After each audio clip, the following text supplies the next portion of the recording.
We had an opportunity early this morning to have table conversations around our theme for this assembly. We thought we'd have another table conversation for you this morning. We put together a table of our own, a diverse table from people across our synod in different kinds of situations, different kinds of contexts. And we're going to ask them to come forward now. Ask them as I read their names, that they come and join me here around this table on the stage.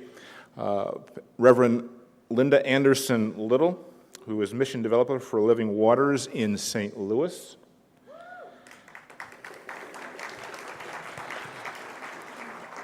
Susan Boxberger, a member of Advent Lutheran in Olathe, and Susan, I think, gets the award for getting up the earliest this morning to be with us, 4:30 this morning. Thank you very much for doing that. Colleen Simon, a member at St. Mark and Hope and Peace in downtown Kansas City. Nobody wants to sit in this chair right here because I told them they would be the first ones to talk. So it might be... that was your chair. No, that's not my chair. Also, Pastor Bill Peterson. Bill is pastor Two-point parish in Hebron and Herington, Kansas. And then the Reverend... Thank you, Bill. You're a guy. You're my guy. And then finally, the Reverend Rafael Malpica-Padilla, who is our church-wide representative for our assembly, and is also the executive director of the ELCA Division for Global Mission. Thank you all for joining us around the table this morning. Our intention is for this to be conversational. It's unscripted. I've asked each person to give a 2 to 3 minute brief description of their context, and also within that context, what keeps them up at night, or when they wake up at 3 in the morning. What's the thing that's making them wake up? And then on the other side of the coin, what are the things that keep you going? What do you get up for? What drives you? Where are your hopes, and where's your energy coming from? So, Brother Bill, if you use the microphones, pass them back and forth. And then after their own individual thoughts on their context, we've invited the panel to engage themselves in whatever way they will. And I don't think it's going to be a problem getting them going. We might have to rein them in once in a while. But Bill, please. Okay. Thank you for having me today, Pastor Bill Peterson from the Good Neighbor Parish in Herington, Kansas, St. Paul Lutheran and Hebron Lutheran at Burdick, Kansas, where I serve with my wife, Judy, who is a parish ministry associate. And I'm a product of the TEAM program through Wartburg, and very grateful for that. I'm not the midlife, I'm the old life. I describe myself as the oldest new preacher in town or the newest old preacher in town. Fears that we have or thoughts that we have, obviously the demographics are what they are in rural America. We have seen in the last 5 years 2 mainline churches close in town, the Presbyterian and the United Methodist Church. Those folks have become part of our congregation, most of them, and we're grateful for them and to be able to share ministry with them and have them as part of us. But it's scary when churches close in your town. It makes you really kind of nervous as to what's going on and what's going to happen. But demographics are what they are, and our hope is that we will continue to proclaim the gospel of Jesus Christ for as long as we're able to do that, and our ministry will continue into the future. So we move forward with a lot of hope, and we're not just going to sit around and think about survival. We're going to continue to move forward with hope and hope that we're able to do what God wants us to be doing. If anybody has anything they want to engage Bill with, please. Or not. That's the benefit to going first. There you go. Right. I would ask, what do you think your congregation's unique mission is in the town that others are not doing? What is its particular charism? Well, I think that we've worked hard to develop a young people's program on Wednesday night. Many people have heard about our Christian Life Night, and Judy is ultimately responsible for that and planning it. So we've kept young people coming to the church, which has brought us some wonderful young families, and we're very grateful for that. Again, I think you have to look where you are and what ministry works for you. And what works for some doesn't work for others. I mean, there's just not a model that's going to be for everybody, but we try to consistently look at what we can do to provide ministry to all ages. Thanks, Bill. I'm Linda Anderson Little. I'm a mission development pastor in St. Louis, and we're in South County, a south end suburb of St. Louis, if those of you who know the area south of 270. And this is a joint ELCA, PCUSA, Presbyterian mission development with my husband, Dan Anderson Little. And you voted him into a voting member this morning as the first action of the assembly. So thank you for that. Yay, that's right. We are starting a new congregation, and so our biggest fear, I think, is failure. Our coaches have told us that we can tell whether we are a success within 9 months. So it's now or it's never, literally. And we have made a commitment that we would not continue to ask for funding or limp along if we can't tell in the first year that this will be a successful mission start. And so there's a time constraint there, and there's not a whole lot of time to make mistakes and figure things out. So that's probably our biggest fear. And along with that is everything that we're doing is unknown. Dan and I have spent our ministry so far, an average of 20 years each between us. And we've always served traditional congregations, so this is a whole new world for us, and there's nothing there. So people say, where is your congregation located? And we're like, well, in our living room and at Tequila's Mexican restaurant on Sunday evenings at happy hour. That sounds like a fun church, though, right? I'm there, yeah. Yeah. So, and so I think along with that, our fear is that we're not going to know what the next thing is that we're supposed to do since everything is unknown. And we have coaches and resources and books and colleagues and those kinds of things, but we're the ones who are there getting out of bed and getting out the door every day. And so making sure that we know what we're supposed to be doing and that we're doing it faithfully. And so what energizes us to do this ministry, I would say first is our prayer life. We have engaged in the spiritual exercises of St. Ignatius of Loyola with some of our Catholic sisters and brothers, and that has had a profound impact on our morning prayers. And so the first thing we do is this wonderful imaginary process of beholding God, beholding us, and smiling, and grounding ourselves in the gracious embrace of God's love. And then the next thing that, I won't speak for Dan, but the next thing that I do is to surrender and to say that I'm powerless and can do nothing without the power of God working through me. And I sort of give myself and my day and who I am over to God. And then I'm able to, once I get that out of the way, which helps address my fear and my anxiety, then I'm able to ask the question, what's the next right thing for me to do today? Or what is the place that you call me to go? And then we, with as much faith as we can and action, follow through with how we discern that, both individually and then together. So that's where what gives us hope. And also what else drives us and energizes us out the door is the hope of having meaningful conversations with people who do not have a church connection. And we've had some wonderful conversations with people already. And I've had a few people say to me, I was just thinking about finding some place to go or a place to connect, and here you came up to me and gave me a free bottle of water at the park, and now you're talking to me. And so people are seeking that, and to have somebody come to them and invite them into a spiritual conversation, that's very energizing. So we imagine having more of those, and that gets us out the door. Thank you. Great. Linda? Hello. There we go. Linda, both you and Dan had congregations before this. So I'm curious, what did you hear from God that compelled you to do this new start? You took a period of discernment. What exactly called you to do Living Waters? Would you share that with us?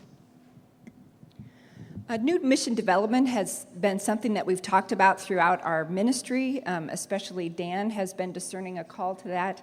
And when we were coming to a place of needing to reevaluate and reassess, we just spent time in conversation and in prayer, and out of that we had one of those Holy Spirit aha moments where we said, hey, we should do this together.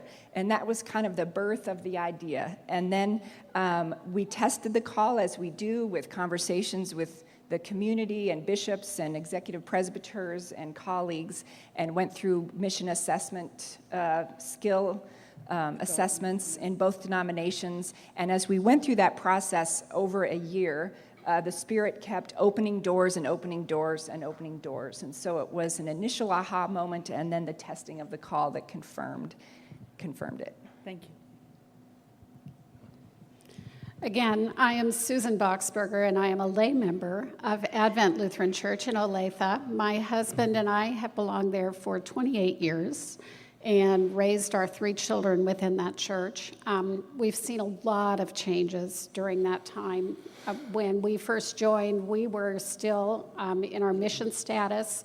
So we lived through that excitement of watching the first building be built and seeing the people come to fill the pews, outgrowing that space and needing to add Sunday school space, having a huge population of young people, lots of young families like us, needing to build a new sanctuary, and it was just very gratifying. And then over the last several years, as many other congregations have experienced, our numbers have kind of leveled off. Maybe not so much numbers in membership, but just level of participation. And so that is what has concerned me the most, seeing those pews that used to be full to bursting and not having those people attending every single Sunday as they used to. People, even friendships that we've formed within our congregation, people that we consider to be good friends, and they only come when they seem not to have anything better to do. That's real frustrating for me to kind of live out that experience of 10% of the people doing 90% of the work, that old adage. And then just within my own family, seeing my kids as they have grown take different paths, including one who is living as an atheist at this time, even though she was raised within the church. And that's been very painful to watch that, knowing that many other families and young people are experiencing that as they transition to adulthood. And then I guess an illustration of my approach to that fear was at last year's assembly when there was an election for a new bishop. And my first reaction to that election was sadness, grief, because we had lost a pastor who was a beloved leader in our congregation. What are we going to do? How are we going to go on without him? Even though we still had his partner pastor who remains with us and is a fabulous leader. But just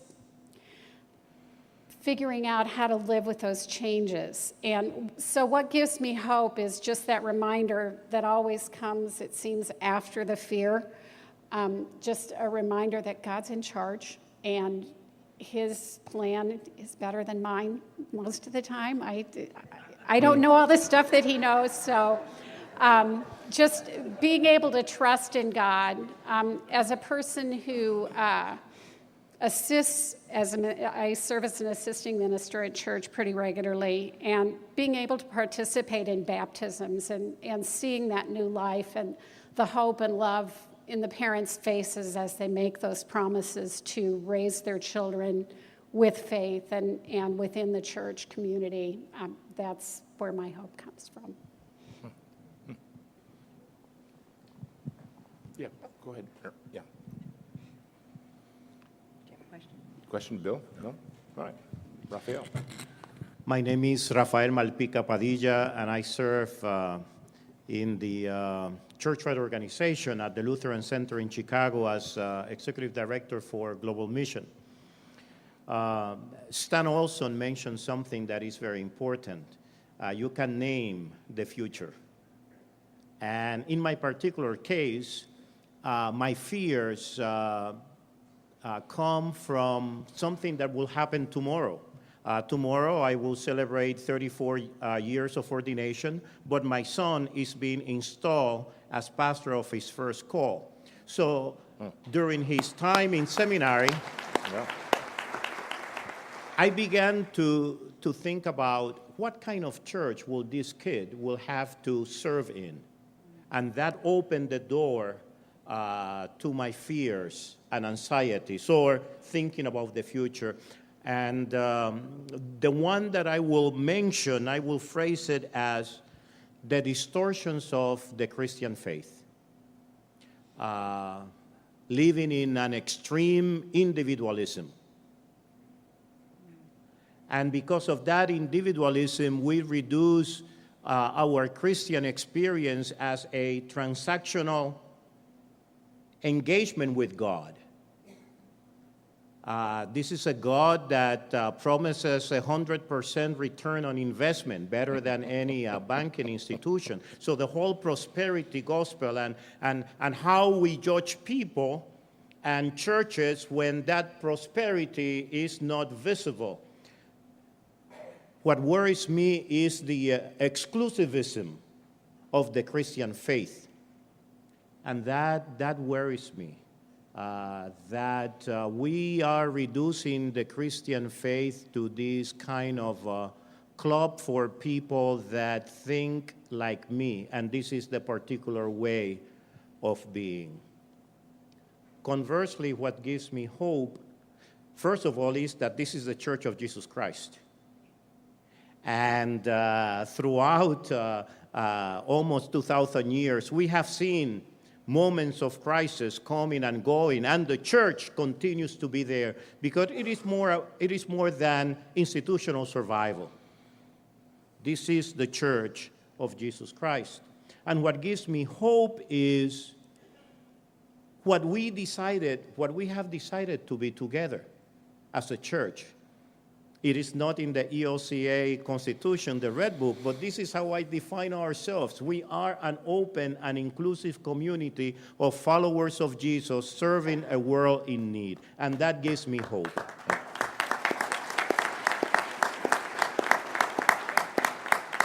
What gives me hope is, the Chinese, when they write the word crisis, they use two characters. The one character for danger, and that leads to our fears. But the other character is opportunities. So crisis, from a Chinese mindset, always have that tension between, yes, the dangers, but the opportunities. And in the midst of this crisis, for either Christianity in America and specifically for Lutherans or ELCA Lutherans in this country, I am looking at the opportunities because I believe that God is calling us to be an alternative faith of Christianity in a context where we see the distortions of the Christian faith. So that gives me joy. That gets me out of bed every morning to go to the Lutheran Center and other places. This is still the Church of Jesus Christ, and God is calling us to be that open and inclusive community of followers of Jesus, serving a world in need.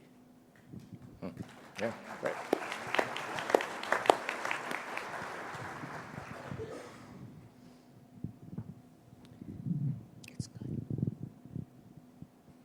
In case you were wondering, my fear is having to follow that. I'm Colleen Marie. I'm the daughter of Natalie and Carlos. I'm the mother of Patrick and Connor. I'm the wife of Donna. I am a Christian by faith, Catholic by birth, and Lutheran by choice and God's good grace since 2010. I bring you glad tidings from St. Mark Hope and Peace Lutheran Church, situated on the corner of 3800 Troost in Kansas City, Missouri. We have a very short mission statement: building hope, proclaiming peace. If a church group knows about fear, it's us. Our church building is close to 100 years old. We're in a neighborhood that some would say is blighted. It is on the dividing line between the haves and the have-nots, the blacks and the whites. It is a place where many have given up faith and hope. And yet, we do not give up. We are a small community. Churches all around us closed for 100 members or fewer. Last Sunday, I think there were 28 worshiping in our community. We're not a church that counts membership by who's sitting in the pews on Sunday, but by those who serve and who serve us. Our doors on Sunday morning are open to Troost. You never know who's going to walk in the middle of the pastor's sermon. It is always an enlightening experience to see Christ among us, Christ coming through that door. My fears, I have a few personal ones of late. I am the unwitting poster child for how things can go wrong with employment with a particular denomination. And yet, how wonderful it was to be with the people of justice who were called to serve others in our community, and how I miss that community. My fears are for a 100-year-old building that sometimes require more energy that I would rather put into the community around us. My fears are, will we be able to say a word of hope and peace to a community that has given up on itself, much less on faith? But my joy comes from those moments where faith and real life intersect, where on Good Friday, the ecumenical effort of Presbyterians, Roman Catholics, Methodists, and Lutherans come together after services in each parish, each one of us carrying a light of hope out to the street at the intersection of 39th and Troost to say that peace will prevail in this corner of the universe, where violence will not be tolerated, where we will not see one more youth killed in a drive-by, not one more. My hope is with the people of faith, of St. Mark, Hope and Peace, and all Christian communities and all communities of faith on Troost. It is the hope of all of us that peace will be ours and the reign of God will come. Amen. Thanks.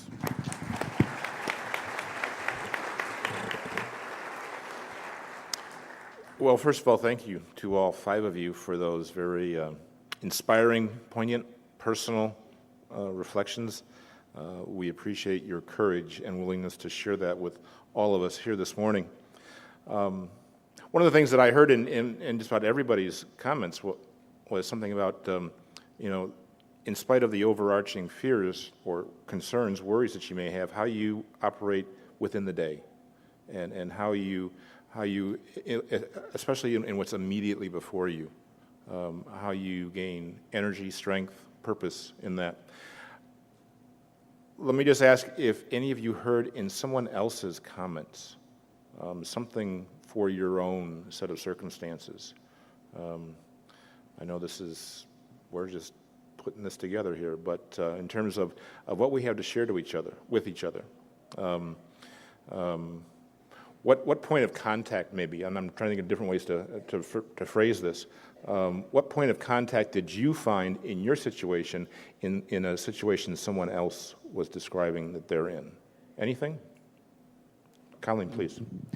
Just briefly, I'm a mother, as are two others here, and I know you're a father also. It changes your life when you bring life into the world, yes? Or when you support life in some way. And, I heard over and over, I share with Susan, I have two sons that were raised in the faith, confirmed in the faith, and yet they're spiritual, not religious now. And one was considering being a priest. The loss for me of this, you can't help as a mother and a person of faith wondering, where exactly did I go wrong? How did I not connect how faith is so important in life that we live?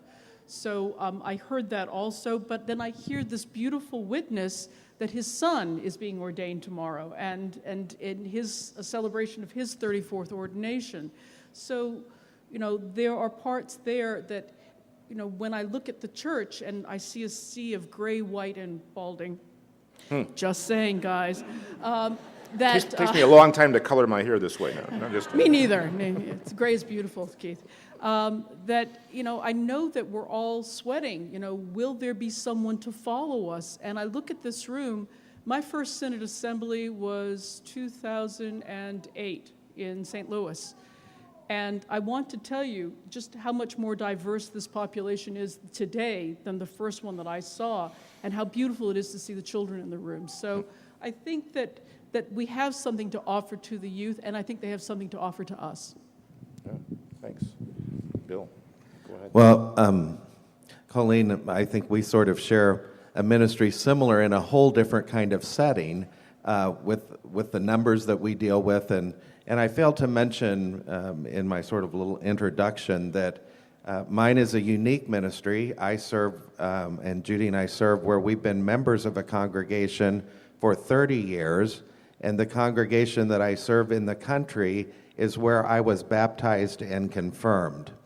So, there are ways to raise up leaders where you are, and also it's affirming that we are serving in a very grace-filled church, that they've accepted me as their pastor, and I have the privilege of serving those people I know and love. But again, it's all about the Holy Spirit, and it's God's church, and we will have that opportunity, and thank God for that opportunity to serve as long as we're able to serve.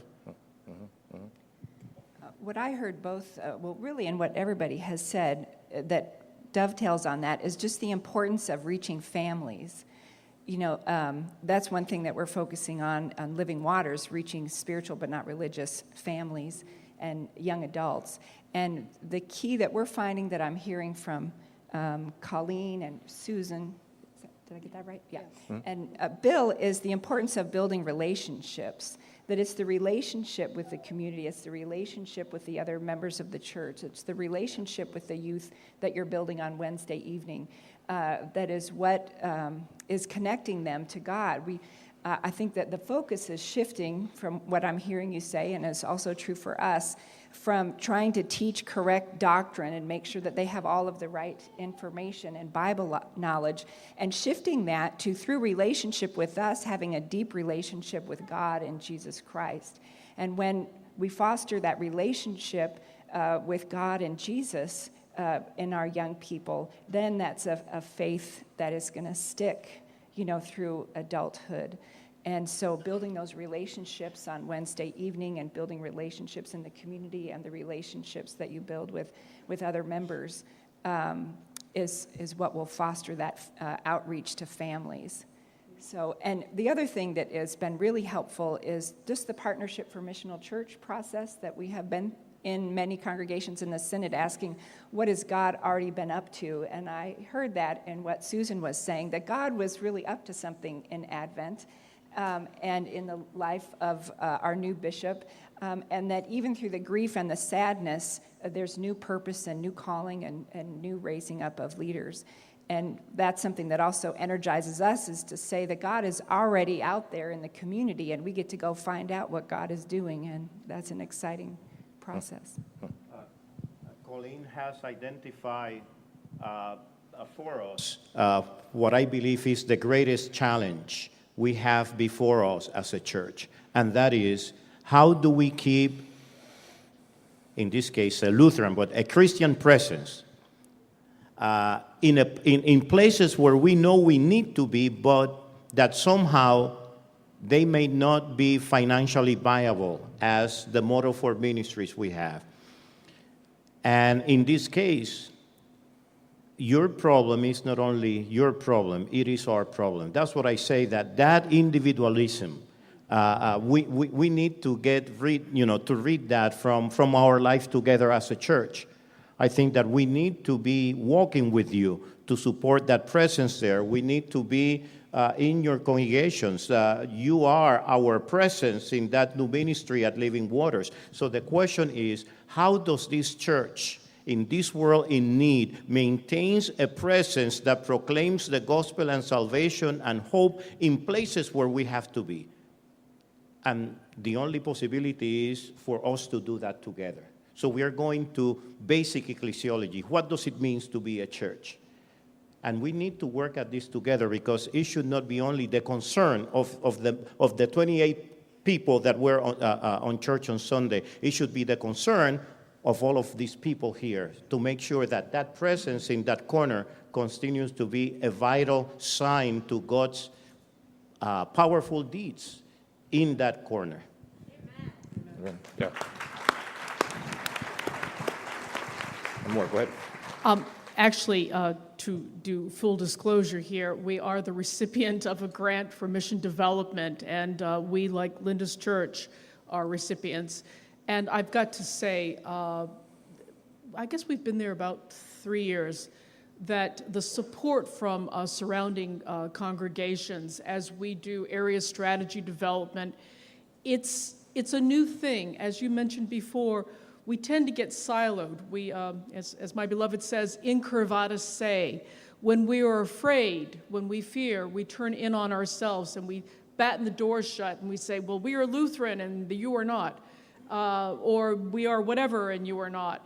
But as time goes, hello, your time is up. Just saying, right? Okay. The people in the white robes are coming for us. Sure. So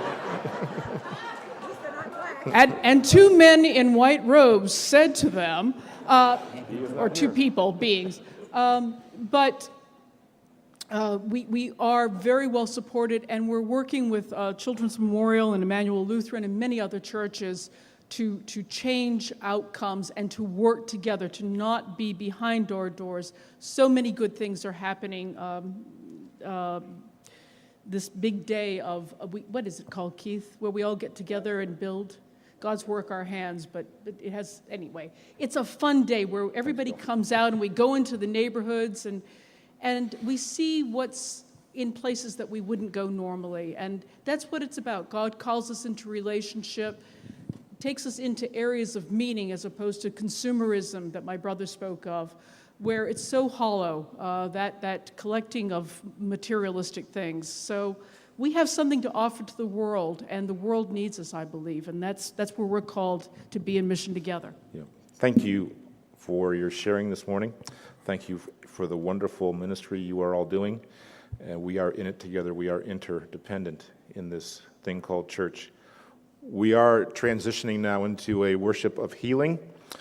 In order to help us do that, would you, on your table, there is a candle. If you would please, someone at each table take the book of matches and light the candles that are on the table. There's also a worship service. There are worship services around the table. They might be buried under some of the papers. If you would pull those out, and we will now prepare ourselves for a service of healing.